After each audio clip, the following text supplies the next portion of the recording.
ಸ್ನೇಹಿತರೆ ನಮಸ್ತೆ. ನಾಡುನುಡಿ ಯೂಟ್ಯೂಬ್ ಚಾನಲ್ಗೆ ನಿಮಗೆಲ್ಲ ಸ್ವಾಗತ. ಸ್ನೇಹಿತರೆ, ಕೆಎಸ್ಆರ್ಟಿಸಿ ಬಸ್ಸಿನಲ್ಲಿ ಪ್ರಯಾಣ ಮಾಡುವವರಿಗೆ ಈಗ ಕರ್ನಾಟಕ ರಾಜ್ಯ ಸರ್ಕಾರ ಹೊಸ ನಿಯಮವನ್ನು ಜಾರಿಗೆ ತಂದಿದೆ. ಇನ್ನು ಮುಂದೆ ಕೆಎಸ್ಆರ್ಟಿಸಿ ಬಸ್ಸಿನಲ್ಲಿ ಪ್ರಯಾಣ ಮಾಡುವ ಪ್ರಯಾಣಿಕರು ಈ ವಸ್ತುಗಳನ್ನು ಬಸ್ಸಿನಲ್ಲಿ ತೆಗೆದುಕೊಂಡು ಹೋಗುವಂತಿಲ್ಲ. ಈ ವಸ್ತುಗಳನ್ನು ಬಸ್ಸಿನಲ್ಲಿ ತೆಗೆದುಕೊಂಡು ಹೋದರೆ ಅವರು ದಂಡವನ್ನು ಪಾವತಿ ಮಾಡಬೇಕಾಗುತ್ತೆ. ಹಾಗಾದರೆ ಕರ್ನಾಟಕ ರಾಜ್ಯ ಸರ್ಕಾರದ ಆದೇಶದ ಪ್ರಕಾರ ಇನ್ನು ಮುಂದೆ ಕೆಎಸ್ಆರ್ಟಿಸಿ ಬಸ್ಸಿನಲ್ಲಿ ಪ್ರಯಾಣ ಮಾಡುವ ಪ್ರಯಾಣಿಕರು ಯಾವ ವಸ್ತುವನ್ನು ಬಸ್ಸಿನಲ್ಲಿ ತೆಗೆದುಕೊಂಡು ಹೋಗುವಂತಿಲ್ಲ ಅನ್ನೋದರ ಬಗ್ಗೆ ಸಂಪೂರ್ಣ ಮಾಹಿತಿಯನ್ನು ಈ ವಿಡಿಯೋದಲ್ಲಿ ನಾವು ನಿಮಗೆ ತಿಳಿಸಿಕೊಡ್ತೀವಿ. ವಿಡಿಯೋ ತುಂಬ ಇನ್ಫಾರ್ಮೇಟಿವ್ ಆಗಿದೆ, ಎಲ್ಲೂ ಸ್ಕಿಪ್ ಮಾಡಿದೆ ನೋಡಿ. ಹಾಗೂ ಈ ಮಾಹಿತಿಯನ್ನು ಕೆಎಸ್ಆರ್ಟಿಸಿ ಬಸ್ಸಿನಲ್ಲಿ ಪ್ರಯಾಣ ಮಾಡುವ ಪ್ರತಿಯೊಬ್ಬ ಪ್ರಯಾಣಿಕರಿಗೆ ಶೇರ್ ಮಾಡಿ. ಸ್ನೇಹಿತರೆ, ಇತ್ತೀಚೆಗೆ ಆಂಧ್ರ ಪ್ರದೇಶದಲ್ಲಿ ಖಾಸಗಿ ಬಸ್ ಅಪಘಾತವಾಗಿ ಸುಮಾರು 20 ಜನರು ತಮ್ಮ ಪ್ರಾಣವನ್ನು ಕಳೆದುಕೊಂಡಿರುವುದು ನಿಮಗೆಲ್ಲರಿಗೂ ಕೂಡ ಗೊತ್ತೇ ಇದೆ.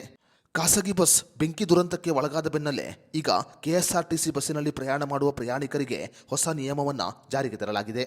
ಸ್ನೇಹಿತರೆ, ಹೊಸ ನಿಯಮದ ಪ್ರಕಾರ ಇನ್ನು ಮುಂದೆ ಸರ್ಕಾರಿ ಬಸ್ಸಿನಲ್ಲಿ ಪ್ರಯಾಣ ಮಾಡುವ ಪ್ರಯಾಣಿಕರು ಬಸ್ಸುಗಳಲ್ಲಿ ಯಾವುದೇ ವಾಣಿಜ್ಯ ಸರಕು ಅಥವಾ ಲಗೇಜ್ ಸಾಗಿಸುವ ಸಂದರ್ಭದಲ್ಲಿ ಬೆಂಕಿ ಸ್ಪರ್ಶಕ್ಕೆ ಬಹಳ ಸರಳವಾಗಿ ಉರಿಯುವ ಅಥವಾ ಸ್ಫೋಟಕ ವಸ್ತುಗಳನ್ನು ಯಾವುದೇ ಕಾರಣಕ್ಕೂ ಸಾಗಿಸಬಾರದು ಅಂತ ಹೊಸ ನಿಯಮವನ್ನು ಜಾರಿಗೆ ತರಲಾಗಿದೆ.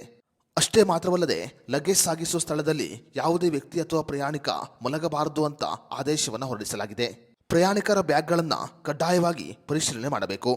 ಪ್ರಯಾಣಿಕರ ಬ್ಯಾಗಿನಲ್ಲಿ ಯಾವುದಾದರೂ ಸ್ಫೋಟಕ ವಸ್ತುಗಳಿದ್ದರೆ ಅಥವಾ ಬಹಳ ಸರಳವಾಗಿ ಬೆಂಕಿಗೆ ಆಹುತಿಯಾಗುವ ವಸ್ತುಗಳಿದ್ದರೆ ಅಂತಹ ವಸ್ತುಗಳನ್ನು ಬಸ್ಸಿನಲ್ಲಿ ಸಾಗಿಸಲು ಅನುಮತಿ ಕೊಡಬಾರದು ಅಂತ ಈಗ ಆದೇಶವನ್ನು ಹೊರಡಿಸಲಾಗಿದೆ.